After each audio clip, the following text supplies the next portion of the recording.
네, 안녕하세요. 오늘은 신경계에 대해서 알아보도록 하겠습니다. 신경계에 대한 내용은 정말 중요한 내용인데요. 이 부분을 여러분이 이해를 하셔야지 이 내 병이 지금 뇌결핵병이 어떻게 진행이 되는지, 이 병이 정말 내가 알고 있는 그 병이 맞는지, 제가 앞으로 병원에서 받는 치료라든지 약이라든지 기존의 상식과 다른 내용들을 얘기할 때 이 내용을 알고 이해를 하셔야만 그 말들이 이제 수용할 수가 있고, 네, 더 잘 이해가 되실 겁니다. 우리 몸 우리의 신경계는 이제 크게 이제 중추신경계와 말초신경계로 나눠집니다. 중추신경계는 이제 뇌와 뇌간, 척수, 그러니까 여러분의 머릿속에 있는 뇌와 그 척추로 따라 이어지는 그 척수신경을 생각하시면 됩니다. 그게 바로 중추신경계입니다. 말초신경계는 이제 그 뇌와 척수에서 연결되어 있는 이제 여러분의 팔, 다리, 가슴, 배, 등, 손가락, 발가락, 뭐 엉덩이까지 다 이렇게 연결된 그걸 말초신경계라고 하는데요. 말초신경계는 이제 해부학적으로 보면은 이제 뇌신경과 척수신경으로 나뉩니다. 뇌신경은 이제 뇌에서 이렇게 갈라져 나온 신경이라고 생각하시면 돼요. 총 12쌍이고요. 그리고 척수신경은 이제 척수에서 이렇게 쫙 이렇게 갈라져 나오는, 뻗어져 나오는 신경이라고 생각하시면 됩니다. 이건 총 32쌍입니다. 그러니까 이건 해부학적으로 봤을 때 이제 해부 이렇게 눈에 보이는 그런 걸 기준으로 한 거고요. 이제 기능학적으로는 또 자율신경계와 체성신경계로 구분이 됩니다. 말이 조금 어려운데요. 이제 자율신경계랑 체성신경계로 구분이 되는데, 먼저 자율신경계는요, 이제 교감신경이랑 부교감신경으로 또 구분이 됩니다. 그러니까 자율신경계는 이제 말 그대로 이제 자율적으로 우리 몸이 알아서 이렇게 조절하는 그런 신경계라고 생각하시면 되고요. 그게 교감신경이랑 부교감신경으로 구분된다는 거는 그 기능이 조금 다릅니다. 그러니까 교감신경은 이제 우리 몸이 이렇게 흥분과 긴장, 그리고 내가 집중할 때, 그리고 어떤 공포, 그런 어떤 그런 이제 많이 굉장히 이제 외부 자극으로부터 이제 굉장히 이제 기민한 상태, 그런 상태를 이제 교감신경계가 이제 지배하고 있다고 보시면 되고요. 그리고 부교감신경은 이제 그 반대라고 생각하시면 됩니다. 흥분이 아닌 이완, 그리고 평안함, 그리고 어떤 수면과도 관련되어 있고, 그리고 소화시키고, 그러니까 이제 몸이 굉장히 좀 늘어지고 편안한 상태, 그런 이제 그런 부분들을 이제 모두 이제 부교감 신경이 이제 다스리고 있다고 보시면 되고요. 그리고 지금까지 이제 자율신경계를 말씀드렸고요. 이제 기능학적으로 자율신경계 외에 또 체성신경계가 더 있다고 했죠. 그러니까 이 체성신경계는 이제 운동신경과 감각신경으로 나눠집니다. 운동신경은 말 그대로 이렇게 움직일 수 있는 그런 운동신경을 말하고요. 감각신경은 감각을 받아들이는 그 신경을 얘기합니다. 여러분, 그 기본적으로 이제 감각이 없으면은 이제 움직일 수도 없겠죠. 팔에 감각이 없는데 팔을 움직일 수 있는 사람이 있습니까? 그러니까 감각신경이 이제 가장 기본, 이제 사실 더 중요하다고 보시면 돼요. 감각신경과 이제 움직일 수 있는 운동신경, 이제 그걸 체성신경계라고 하고요. 이제 이런 분류 외에도 또 이제 신경의 이제 전달 방향에 따라서 이제 구심성 신경과 원심성 신경으로 나뉩니다. 구심성 신경은 말 그대로 우리가 어떤 이런 말 있잖아요. 뭐 구심점. 그러니까 신경의 전달 방향이 이제 한 곳으로, 정확히 말하면 이제 우리 중추신경계 쪽으로 이렇게 전달받는 그 방향 색성을 생각하시면 됩니다. 구심성 신경은 이제 몸신경 구심로라고 있고요. 이제 이 몸신경 구심로는 이제 몸의 감각을 전달해 주는 거예요. 어디로? 우리 중추신경계로. 그러니까 몸신경 구심로는 이제 몸의 감각을 전달해 주는 이제 신경이라고 생각하시면 되고요. 그리고 그 자율신경 구심로가 있습니다. 그 자율신경 구심로는 우리 몸의 내장의 감각을 전달해 줍니다. 어디로? 우리 몸의 중추신경계로. 그걸 자율신경 구심로라고 생각하시면 되고요. 그리고 이제 원심성 신경이라고 있습니다. 이제 구심성 신경은 이제 모아지는 신경, 중추신경계로 이제 이렇게 감각들을 전달해 주는 그런 신경이라고 생각하시면 되고, 원심성 신경은 반대로 이제 우리 중추신경계가 이제 전달하는, 내보내는 그런 신경을 생각하시면 돼요. 그러니까 몸신경 원심로는 이제 운동신경이라고 생각하시면 되는데, 이제 나의 의지에 의해서 조절이 되는 그런 신경이라고 생각하시면 돼요. 그러니까 우리 몸의 뇌가 이제 예를 들어서 손가락으로 피아노를 칠 때 손가락 움직여라고 이렇게 알려주는 거죠. 주로 이제 수의근이 있죠. 수의근은 이제 뼈대 근육, 그러니까 우리 몸의 뼈와 근육을 움직이는 이제 그런 수의근, 그런 것들이 다 원심성 신경이라고 보시면 되고요. 원심성 신경 중에서 이제 몸신경 원심로라고 보시면 되고, 이제 몸신경 원심노와 이제 대비적으로 이제 자율신경 원심노가 있습니다. 자율신경 원심노는 이제 우리 몸의 중추신경에서 분명히 전달이나 지시가 나가는 신경이지만 우리 나의 의지에 의해서 조절이 되지 않습니다. 예를 들어서 이제 우리 심장이 뛰고 있는 이 심장 근육, 심근 이런 거는 이제 가로무늬근이라고 하는데 이런 이제 가로무늬근은 이제 나의 의지에 의해서 조절되는 게 아니라 알아서 심장이 뛰죠. 위기의 순간에는 또 빨리 뛰고 달리기를 하거나 이제 우리 몸이 더 많은 혈액을 필요로 할 때 자기가 알아서 뛰고 또 잠을 자거나 휴식을 취할 때는 천천히 뛰고 그리고 또 민문이 근육이라고 이제 우리 몸에 이제 예를 들면 위문 같은 게 있습니다. 이제 위문이 이제 음식이 들어올 때 이제 열었다가 이제 그 위산이 역류하지 않게 또 닫아주고 음식이 역류하지 않게 닫아주고 열었다 닫았다. 그리고 몸 안에 있는 그런 이제 민문이 근육들이 이제 그런 이제 자율신경 원심노에 속합니다. 이제 제가 이제 그러니까 이 신경에 대해서 우리가 왜 알아야 되면요. 이게 특히 루게리 환자들한테 이게 왜 중요하면요. 여러분 우리 신경계에 있어서도 이제 중요성이라는 게 있습니다. 그러니까 이 중요도가 왜 중요하냐면요. 이게 질병의 발병 순서와 병의 진행 정도와 정확하게 일치합니다. 여러분 예를 들어서 여러분 우리가 배운 것 제가 말씀드린 것들 배운 것들을 기준으로 제가 질문 하나 해보겠습니다. 여러분 원심성 신경이 더 중요하겠습니까? 구심성 신경이 더 중요하겠습니까? 네, 정답은 구심성 신경입니다. 왜? 구심성 신경이 몸에 감각을 전달하잖아요. 제가 아까 말씀드렸죠. 감각을 느낄 수 없는데 우리 몸이 움직일 수가 있습니까? 그러니까 감각이 없는데 어떻게 움직여요? 그래서 감각을 전달하는 구심성 신경이 우리 몸의 원심성 신경보다 더 중요합니다.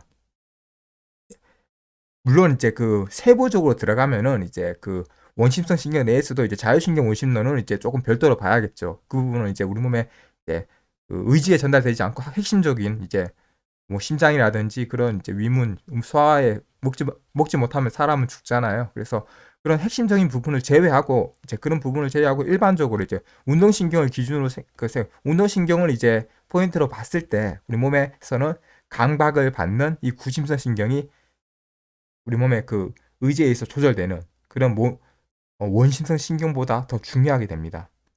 그리고 당연히 이제 몸 신경보다도 자율신경이 더 중요하겠죠. 그리고 그러니까 원심성 신경 내에서도 몸 신경과 자율신경을 제가 말씀드렸잖아요. 둘 중에 뭐가 중요하냐고 묻는다면 당연히 네, 몸 신경보다도 자율신경 원심노가 더 중요하겠죠. 원심성 신경 내에서도 제가 두 개를 말씀드렸잖아요. 운동신경에 해당하는 몸신경 원심노랑 자율신경 원심노를 말씀드렸는데 이 자율신경 원심노는 심장, 위, 우리 몸의 굉장히 중요한 부분을 담당하는 근육들이기 때문에 이 부분의 신경이 우리 몸의 몸신경 원심노보다도 자율신경 원심노가 훨씬 더 중요하다. 제가 아까 구심성 원심성 이 부분 설명드리기 전에 이제 말초신경계 설명할 때 기능학적으로 제가 구분할 때 체성신경계가 감각신경과 운동신경으로 나눠져 있다고 했잖아요. 여기서도 제가 운동신경보다도 감각신경이 중요하다고 말씀드렸죠. 네. 그 이유가 있습니다, 여러분. 제가 감각이 없는 부위는 우리가 움직일 수가 없잖아요. 그러니까 이 루게릭병이 운동신경이 손상되는 병, 운동신경만 공격하는 병, 운동신경만 마치 무슨 병원균이 마치 운동신경만 갉아먹듯이 마치 어떤 나쁜 게 들어와서 운동신경만 일부러 괴롭혀서 운동신경이 망가져서 몸을 움직이지 못하는 그런 병이라고 알고 계신 게 루게릭병인데요. 제가 오늘 드리는 말씀은 그거는 어디까지나 가설이고요. 물론 제 말도 어쩌면 가설일 수 있습니다. 뭐 제가 뭐 그런 거 실험을 통해서 입증할 수 있는 그런 상황은 아니니까요. 다만 논리적으로 제 말은 100% 입증이 가능합니다. 여러분 이 루게릭병의 원인으로 지목되는 것 중에 하나가 예를 들어서 뭐 글루탐산 독성이나 여러 가지 뭐 몸 안에 독성이나 유해 물질 뭐 그런 것들이 들어와서 이제 몸에 이제 세포 노화를 앞당겨서 이제 뭐 퇴행성 을 앞당기기 때문에 이제 이 병이 온다. 이걸 기본적 퇴행성 질환을 보니까요. 그래서 뭐 그런 이제 퇴행성 진화를 완화시키기 위해서 뭐 항산화 치료를 위해 뭐 라디컷 같은 치료, 주사 치료를 받고 하는데요. 물론 그 최근에 이제 그 루게릭병에 대해서 뭐 유전자의 원인이 있다. 뭐 그런 이제 그런 내용들이 나오고 있는데요. 그 손상된 유전자가 예를 들어서 루게릭병 걸린 사람이 일반인과 비교했더니 뭐 이런 유전자가 손상돼 있다라고 했는데 여러분 그런 내용 굉장히 많은데요. 그거 중요한 거 아닙니다. 그게 본질이 아니에요. 그 부분에 대해서는 제가 근육병을 총괄적으로 설명드리면서 제가 자세히 설명드릴 텐데요. 유전자가 중요한 게 아니에요, 여러분. 유전자는요, 어떤 식으로든 그 유전자가 그 복제되는 과정에서요, 정상적이지 않은 질병에 걸린 사람은 어떤 식으로든 망가지게 돼 있습니다. 그게 유전자가 망가지게 된 원인을 봐야 되는 거지, 망가진 유전자에 집중을 하면은 절대 이 병 못 고칩니다. 여러분, 제가 아까 말씀드렸다시피 이 병의 주요 원인 중에 하나로 지목되는 게 독성이에요. 예를 들어서 뭐 글루탐산 같은 신경 독성이라든지 뭐 중금속 중독이라든지 아니면은 뭐 우리가 여러 가지 환경을 통해서 접하게 되는 뭐 방사선이라도 될 수가 있고 유해한 어떤 뭐 호르몬이라든지 하여튼 뭐 중금속 다이옥신 뭐 다양한 것들을 이제 신경과 관련된 신경을 공격할 수 있는 그런 신경 독소를 지닌 그런 외부의 모든 독소가 어쩌면 원인이 될 수 있는데요. 여러분, 그런 독소는요, 여러분 생각을 해보세요. 예를 들어서 루게리병이요. 그 병의 원인이 바이러스나 병원균이라면요. 굉장히 간단합니다. 항바이러스제라든지 아니면은 병원균이라면 간단해요. 항생제를 투여하면 됩니다. 거기에 맞는 항생제를 개발해서 지금 뭐 병원균이 그러니까 요즘 내성균이 생기기 때문에 항생제도 더욱더 강해지고 있는데요. 하여튼 슈퍼박테리아조차 잡을 수 있는 항생제가 나왔습니다. 그런데 여러분, 이 루게리병이 병원균 감염이라면 항생제로 벌써 치료했을 거예요. 아니면 루게리병의 병원균이 점점 더 내성이 생겨서 루게리병도 점점 더 강화된다든지. 근데 그렇지 않거든요. 이건 퇴행성 질환이에요. 점점 조금씩 퇴화가 되거든요. 그래서 여러분, 병원균이라면요, 균이 좋아하는 음식이 따로 있을 수도 있고 균이 서식하기 좋은 그런 몸의 생체 내에 어떤 환경이 있을 수 있습니다. 그게 예를 들어서 너무너무 그 병원균과 운동신경의 어떤 뭐 그런 세포가 너무너무 잘 맞아서 그 병원균이 서식하기가 좋기 때문에 병원균이 운동신경을 갉아먹는다? 그러면 제가 이 병이 이해가 되겠어요. 정말 운동신경 세포만 공격하는 그런 병이구나라고 제가 이해를 할 수 있겠어요. 그런데 이 병은 병원균 감염이라든지 바이러스랑 전혀 상관이 없습니다. 이 병은 제가 말했듯이 주요 원인으로 지목되는 것 중에 하나가 독소인데요. 아니면 원인 미상이라고 나오거나, 여러분, 예를 들어서 우리 몸에 알루미늄이라든지 어떤 환경 독소가 들어왔다고 생각해 봅시다. 그것은 여러분 그냥 그거 자체로 유해한 독소지. 예를 들어서 뭐 락스를 먹었다고 쳐요. 그거 자체로 위험한 염소라든지 염산, 황산 그런 정말 그거 자체로 위험한 독소지. 그 독소가 무슨 뇌가 뭐 살아있는 어떤 생물체라서 뭐 특정 부위를 이렇게 선별해서 자기가 고를 수 있는 그런 종류가 못 되는 겁니다. 이거는 여러분 생물체가 아니에요. 생물체가 아니고 바이러스도 아니고 병원균도 아니에요. 그냥 말 그대로 유해한 독소, 그냥 뭐 중금속 그 자체입니다. 뭐 환경 호르몬 다이옥신이라든지 그거 자체지. 그거 자체가 어떻게 살아서 우리 몸의 어떤 부분을 일부러 자기가 선택적으로 골라서 공격을 한다? 이건 말도 안 되는 이야기입니다. 여러분 그럼 이것을 생각을 패러다임을 한번 바꿔보자고요. 일부러 근육신경세포만 공격하는 그런 물질이 아니라면요. 여러분, 이건 뭘까요? 간단해요. 이런 독소가 돌아왔을 때 우리 몸은요, 무차별적으로 공격을 당합니다. 뭐 무슨 판단 기능이 있거나 무슨 자기 목표가 있는 병원균이라든지 바이러스가 아니기 때문에 여러분, 그냥 유해한 독소는 독소 그 자체를 몸 안에서 바로 작용을 해요. 우리 몸의 혈관을 따라, 우리 몸의 그 소화기관을 따라, 혈관을 따라, 뭐 신경세포를 따라 그냥 그대로 무차별적으로 공격을 합니다. 그게 독소예요. 그러면 무차별적으로 공격을 하는데 왜 근육세포만 손상이 될까요? 여러분 잘 생각해 보세요. 무차별적으로 공격을 하는데 우리 몸이 멍청할까요? 여러분, 우리 몸은요, 나 자신보다, 내가 생각하는 것보다 이 세상이 그 어떤 의사보다도 훨씬 더 똑똑합니다. 무차별적으로 공격한다고 해서 아무 생각 없이 우리 몸이 방어를 할까요? 아닙니다. 가장 중요한 부분부터 방어를 합니다. 내 몸이 생존할 수 있도록 생존 본능에 따라 우리 몸에 안에 있는 면역 메커니즘이 가장 중요한 부분부터 방어를 하는 겁니다. 그래서 심장, 숨을 쉬는 호흡 기관, 그리고 내 몸이 감각을 느끼는 감각 기관, 우리 몸의 중추신경계를 가장 먼저 보호하는 거예요. 중추신경계를 가장 먼저 보호하기 때문에 우리가 뇌가 살아있고 판단할 수 있고 호흡할 수 있고 먹을 수 있는 거예요. 중추신경계를 가장 먼저 보호하기 때문에 우리 몸에서 가장 덜 중요한 운동신경계가 제일 먼저 공격당하는 거예요. 왜? 거기를 제일 늦게 보호하니까. 독이 들어왔는데, 독성이 들어왔는데 우리 몸이 그걸 동시에 다 방어해낼 수 있을 만큼 루게리 환자는 몸은 건강하지가 못한 거예요.